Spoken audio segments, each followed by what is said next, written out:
साह्य घातलिया भय नरका जाणे विषय तो त्यांचा झाला नारायण नावडे जनगण माता पिता विठ्ठल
भक्ताईचे जाणा जे देही उदास गेले आशा पाश निवारुणी विषय तो त्यांचा झाला नारायण नावडे जणधड माता पिता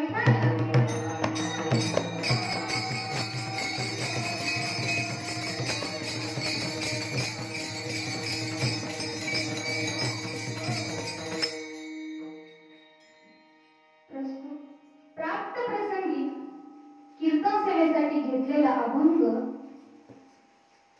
जगद्वंदनीय श्रीमंत जगद्गुरु श्री संत तुकाराम महाराज यांचा असून अभंग उत्कृष्ट असा 4 चरणांचा विठाला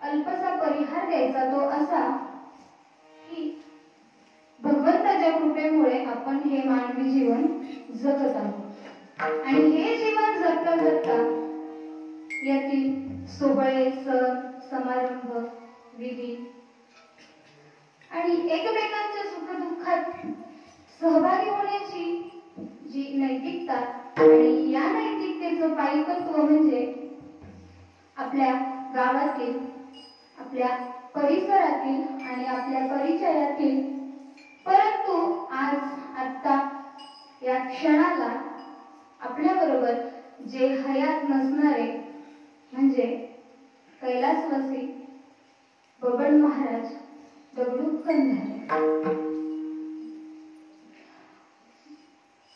बाबा अतिशय चांगले वारकरी होते. बऱ्याच ठिकाणी ते हरिपाठाला उपस्थित असायचे, कीर्तनाला उपस्थित असायचे, पारायणालाही उपस्थित असायचे. म्हणजे भरपूर त्यांनी पांडुरंगाची सेवा केली आणि ते ती सेवा करत असताना सेवा करता करता त्यांचा हा वारसा त्यांचा नातू म्हणजे साहिल महाराज कंधारे हा पुढे चालत आहे. साहिल हा आळंदीला भावभक्ती वारकरी शिक्षण संस्था त्यामध्ये गुरुवर्य नवनाथ महाराज शेळके यांच्याकडे तो शिक्षण घेत आहे. तो सुंदर असा पखवाज वाजवतो. त्याचा पूर्ण हरिपाठही पाठ आहे आणि कीर्तन असेल त्याचा अभ्यास चालू आहे आणि बरेचसे श्लोक सुद्धा त्याचे पाठ आहेत. म्हणजे तो त्यांचा वारसा पुढे चालवत आहे. तसंच बाबांनी परमार्थिक क्षेत्रामध्ये तर भगवंताची सेवा केली पण व्यावहारिक जीवनामध्ये सुद्धा संसारामध्ये सुद्धा ते कुठे कमी पडले नाही. त्यांनी त्यांच्या मुलांचं 4ही मुलांचं त्यांनी चांगलं करून ठेवलं. तर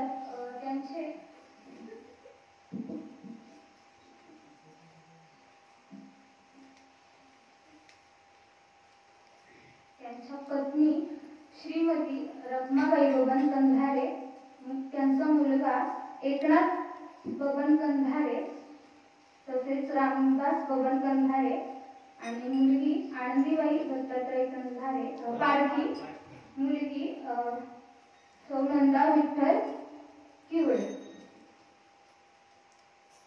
तर या मुलांचंही त्यांनी अतिशय चांगलं करून ठेवलं आणि आज त्यांच्या 13व्या निमित्त मला इथं कीर्तन करण्याची संधी दिल्याबद्दल मी सर्वांचे आभार मानते आणि कीर्तनाला सुरुवात करते.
भक्त नसतात आणि असे अनपेक्षित भक्त भगवंताला आवडतात. विठाला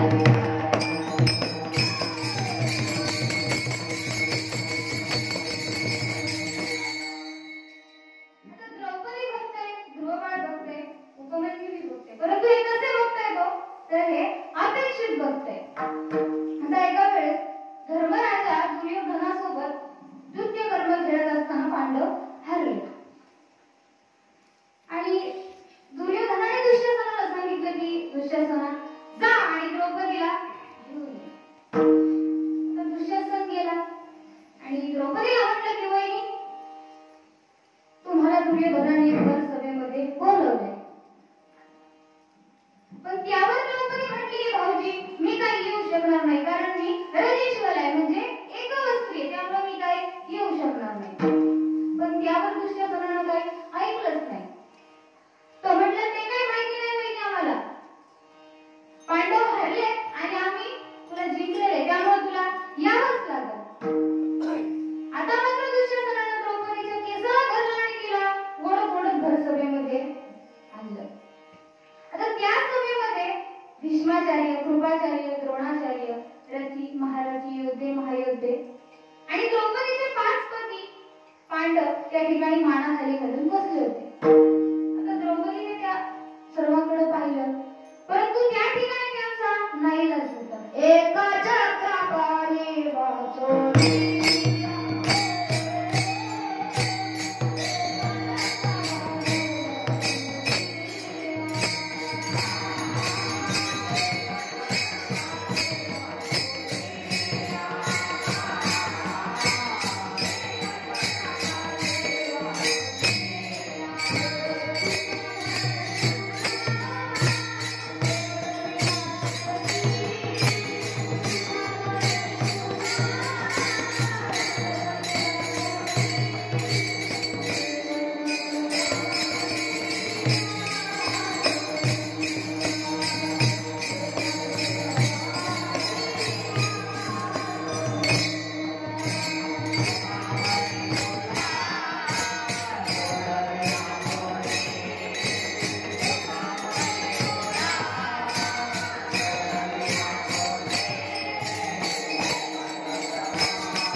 लागते तुमच्याकडे?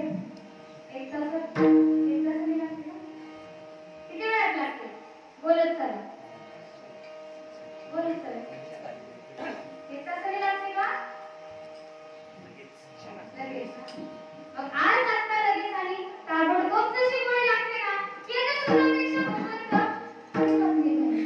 या ठिकाणी गरुडाचा देखील वेग कमी पडला. मनोवेगापेक्षा सुद्धा भगवंत वेगात निघाले. त्वरा झाली गरुड टाकीला मागे, द्रौपदीच्या लागे नारायणी. आता भगवंत त्या ठिकाणी प्रकट झाले आणि भगवंतांनी विचार केला की आपण जर द्रौपदीला साडी दिली तर हे दुष्ट दुराचारी तिला साडी नेसून देणार आहेत का? नाही. म्हणून मग भगवंत स्वतः साडी झाले. नेसती लुगडी सफेद आलो. मग आता त्या ठिकाणी दुर्योधनाला आणि दुःशासनाला काही समजेनाच की नारीने साडी की साडी नेसली. मग त्या ठिकाणी भगवंतांनी त्यांचं स्वतःच रूप प्रकट केलं आणि दुर्योधनाला सांगितलं की दुर्योधना, तू जर द्रौपदीच्या अंगाला हात लावशील ना तर मी तुला एका मिनिटात चाक भस्म करीन. मग सांगण्याचं तात्पर्य एवढंच की द्रौपदी भक्त आहे, परंतु ती कशी भक्त आहे? कशी भक्त आहे? तर अपेक्षित भक्त आहे. तिच्या ठिकाणी कशाची अपेक्षा होती? बोलत चला. कशाची अपेक्षा होती? साडीची. बोलत चला. म्हणून ती अपेक्षित भक्त आहे.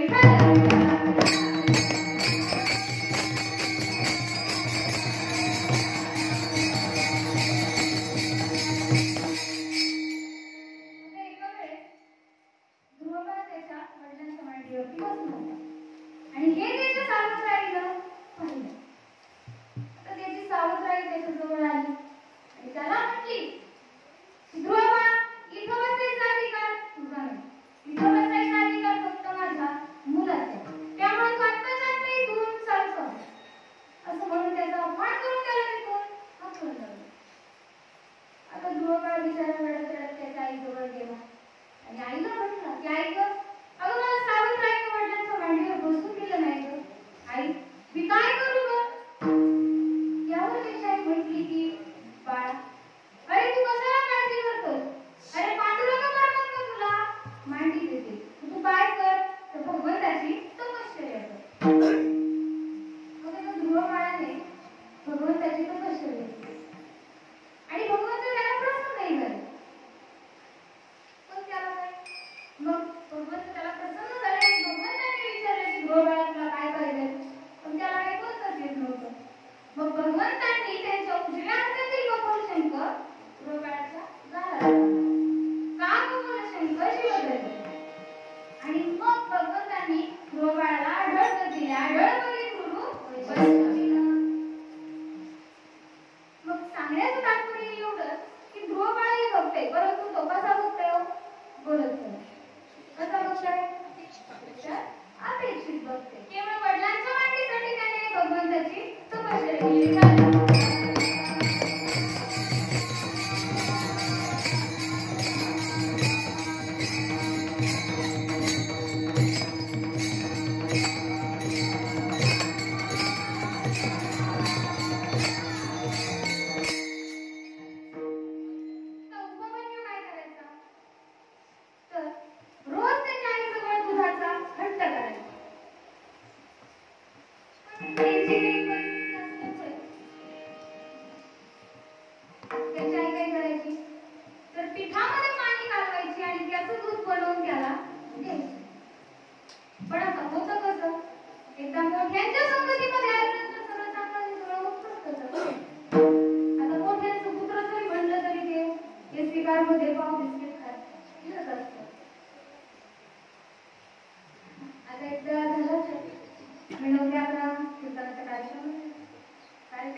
पण त्या कुत्र्याने कधी चपाती खाल्लीच नाही. म्हणून त्या शेठजींना विचारलं की का हो शेठजी, तुमचं एक कुत्र चपाती का खात नाही बरं? त्यावर शेठजी काय म्हणाला, अहो ताई, त्याला जर तशीच चपाती टाकली ना तर तो खात नाही. त्याला गावरान तूप लावून चपाती द्यायला लागते, तेव्हाच ते कुत्र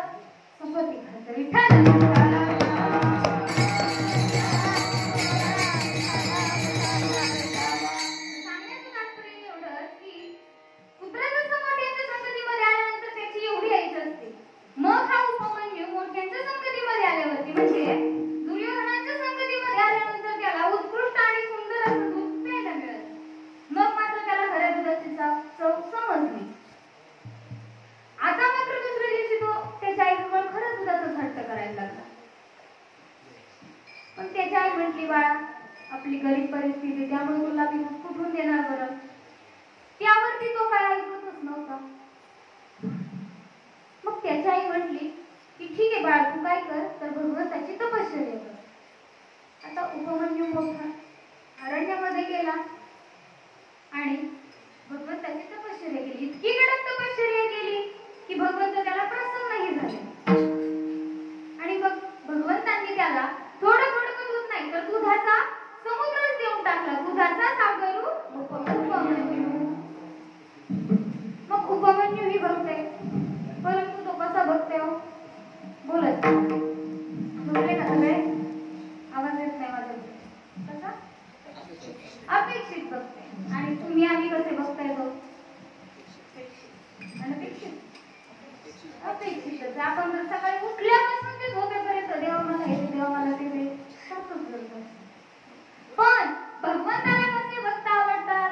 तर भगवंताला अनपेक्षित भक्त आवडतात. आणि हे भगवंत स्वतः किती मानवी अध्यायामध्ये सांगतात. अनपेक्ष सुचिर दक्ष उदासीनो गतव्यथः सर्वारंभ परित्यागी यो मद्भक्तः मे प्रियः. तसेच माऊली महावैष्णव ज्ञानेश्वर महाराज देखील ज्ञानेश्वरीमध्ये वर्णन करतात. जयाची ठाई पांडवा अपेक्षे नाही रिगावा सुखाची चढावा जयांचे असणे. मग भगवंताला कसे भक्त आवडतात तेच महाराज अभंगाचा प्रथम भक्तायचे दान देही उदार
असे अनपेक्षित भक्त असतात आणि असे अनपेक्षित भक्त भगवंताला आवडतात.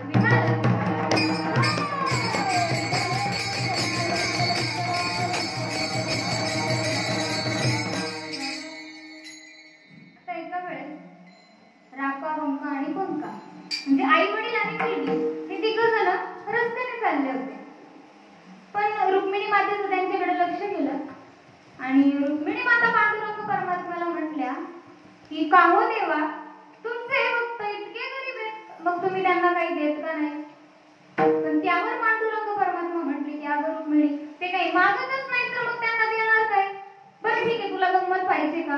एक काम कर, तुझ्या हातातलं ते सोन्याचं कड आहे ना, ते काढून माझ्या जवळ दे.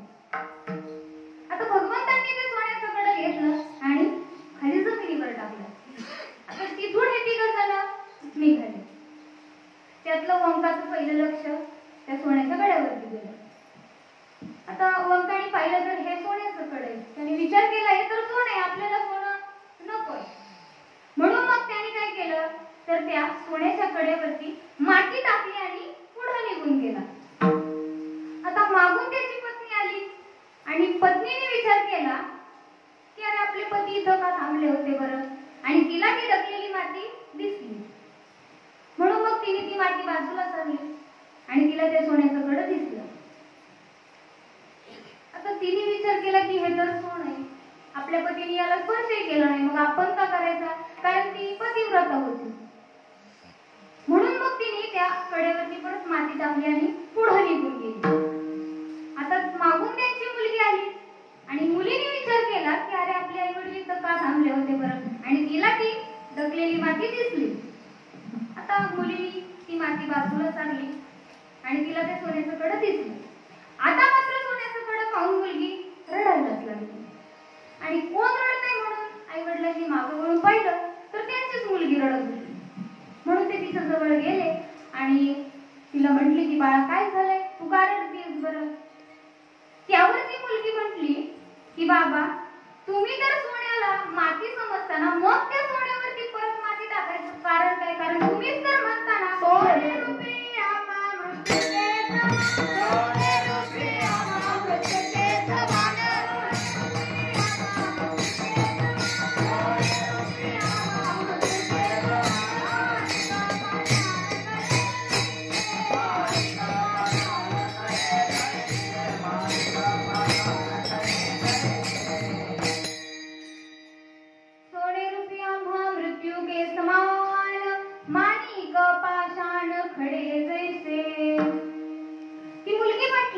की बाबा तुम्ही तर सोन्याला मृत्यूचे समान समजताना मग त्या सोन्यावरती परत माती टाकायचं कारण काय. मग सांगण्याचं तात्पर्य एवढंच की आई वडिलांपेक्षा सुद्धा मुलगी किती अनपेक्षित आहे, आणि असे अनपेक्षित भक्त भगवंताला आवडतात.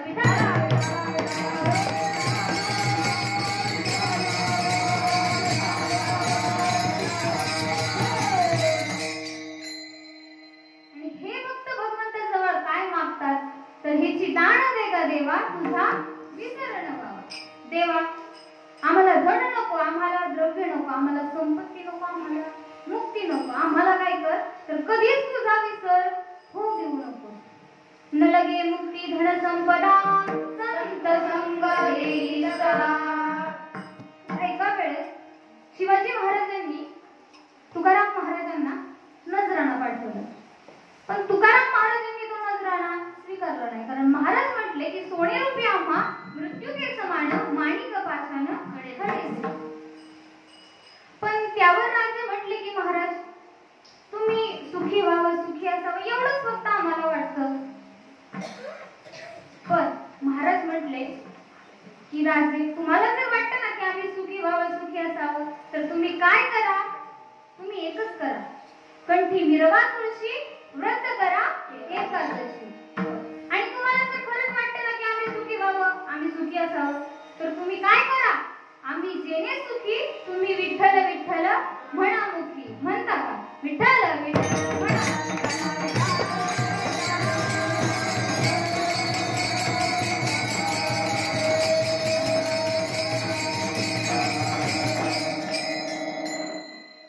भक्त कसे असतात, भक्त अनपेक्षित असतात. त्यांच्या ठिकाणी कसलीच अपेक्षा नसते, त्यांच्या ठिकाणी कसलीच आशापाश नसते, कारण त्यांचा विषयच नारायण झालेला असतो. हेच महाराज अभंगाच्या द्वितीय चरणात विषय स्वत्यांता झाला नारायण.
आणि रस विषयामध्ये मासा गेला. अमिषाच्या मिशे गळती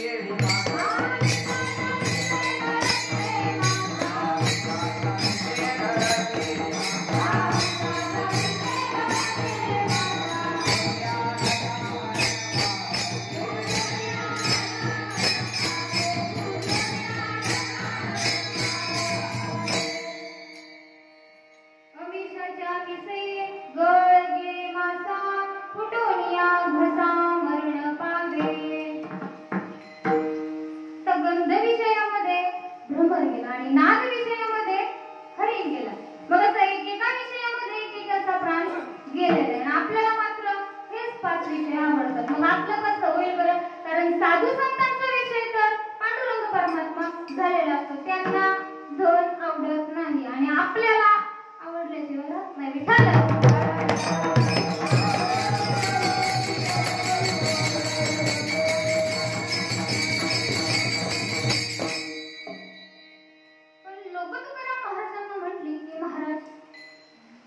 तुम्ही म्हणता की धन आवडत नाही, ठीक आहे, पण तुम्हीच तर म्हणता ना की जोडनिया धन उत्तम व्यवहार उदास विचार व्यसन करी. एकीकडे तुम्ही असं म्हणता आणि एकीकडे म्हणता की धन आवडत नाही. मग ते का बरं? तर महाराज म्हटले की धन लागतं, धन पाहिजे, ही गोष्ट बरोबर आहे, पण ती कशी? तर टेबला वरून जी घेत होती काय असते, ती काय असते बोलत चला, ती लक्ष्मी असते.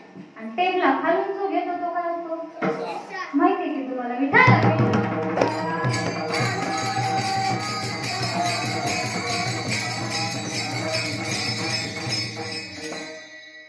महाराज म्हणतात की असं धन आवडत नाही, पण लोक म्हणतात की ठीक आहे महाराज की तुम्ही म्हणता की धन आवडत नाही, पण तुम्ही म्हणता की जनही आवडत नाही, म्हणजे जगही आवडत नाही. मग ते का बरं?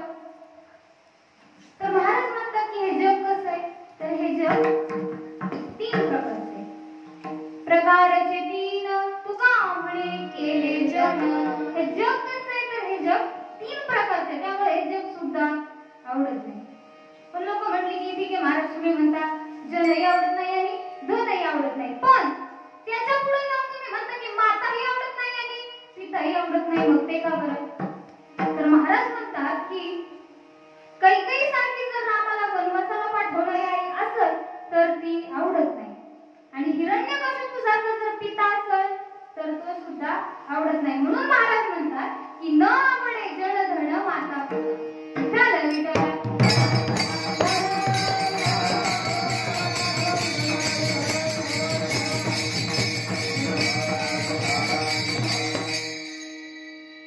लोक महाराजांना म्हटले की महाराज ठीक आहे तुम्ही म्हणता की जनही आवडत नाही, धनही आवडत नाही, माताही आवडत नाही आणि पिताही आवडत नाही, पण तुमच्यावर जर कोणतं संकट आलं तर ते संकट सोडवणार कोण? तेच महाराज मंगळाच्या स्थिती निर्वाणी गोविंद आसे मागे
आणि त्यांना प्रसूती वेदना होत होत्या.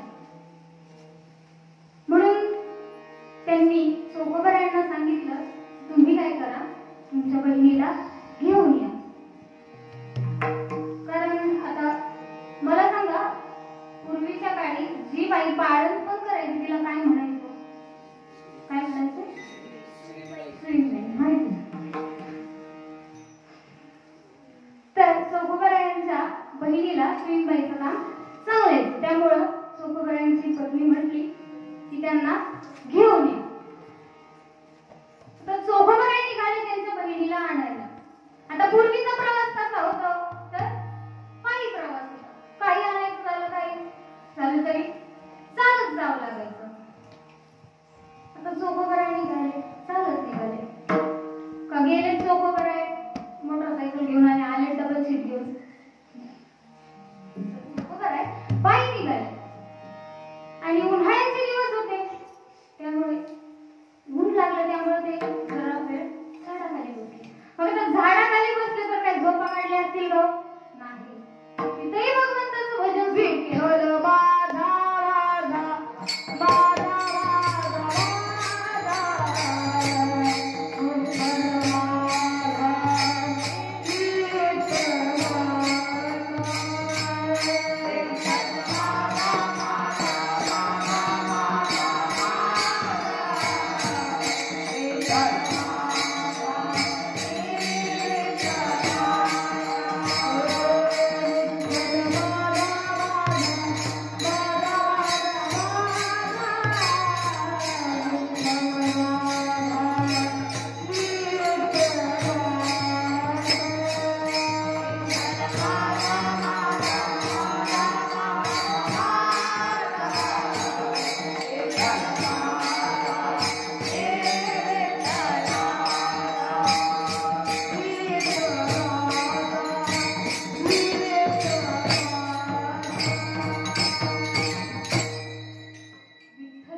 भगवंताच्या भजनामध्ये इतके रंग होऊन गेले की त्यांच्या लक्षातच राहिलं नाही की आपण कशासाठी आलो आणि आपल्याला कुठं जायचंय, कसं जायचं हे त्यांच्या लक्षातच राहिलं नाही.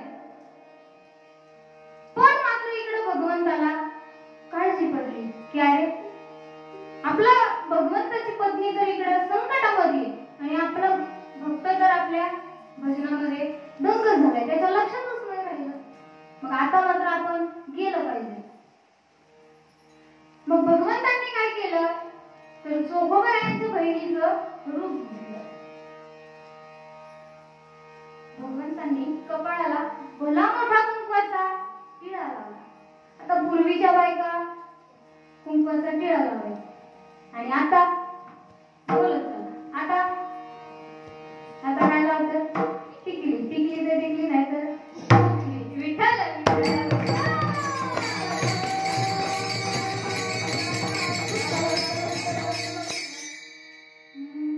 कुंकावाल्या गेल्या, आता टिकल्या वाल्या आल्या. बाथरूम मधल्या भिंती साऱ्या सुवासिनी हो झाल्या.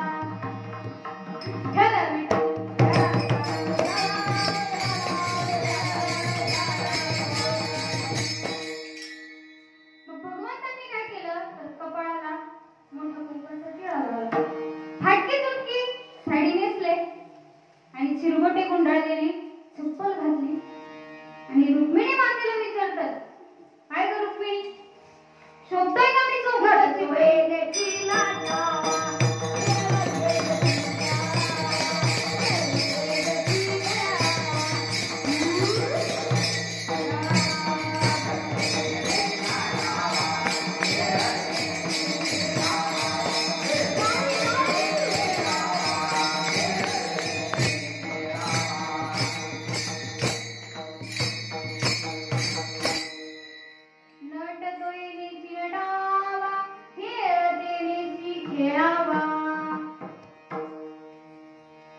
भगवंत चोखोबरायांच्या घरी गेले आणि प्रत्यक्ष पांडुरंग परमात्मा दारावरती थाप टाकतायत आणि आवाज देतायत, उघडा दार.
बघताय तर सोखोबाईंची बहीण.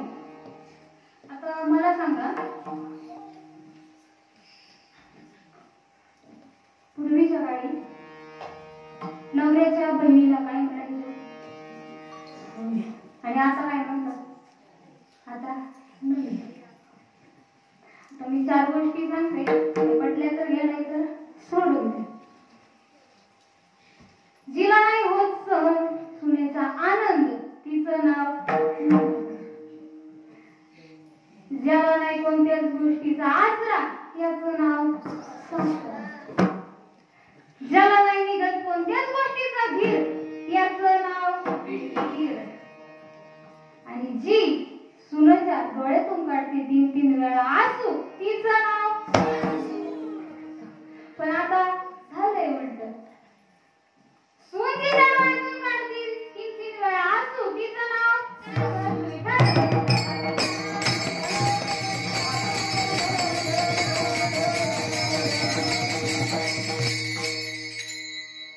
सोखोबाईंची पत्नी म्हटले की, वंश आले होय तुम्ही, बरं झालं तुम्हाला देवाने पाठवलं. आता देवाने पाठवलं का देवच आले? हो, देवच आले. आता देवांनी सोखोबाईंच्या पत्नीचं बाळंतपण केलं. ती काही कपडे असतात, ती कपडे सुद्धा धुतली. याही कामात भगवंतांनी लाज धरली नाही. म्हणजे भगवंत काय करतात तर आम्हा भक्तांच्या कसे तर असे मागे पुढे उभा राहून आमचा सांभाळ करीत असतात. त्यामुळे आम्हाला कशाचीच काळजी नाही.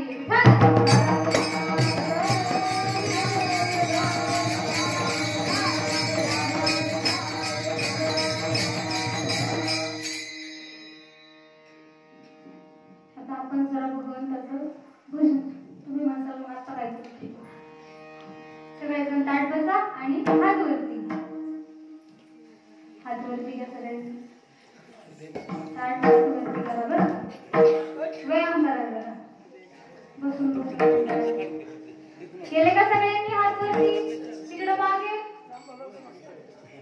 हात वरती करा. केले का? विठोबार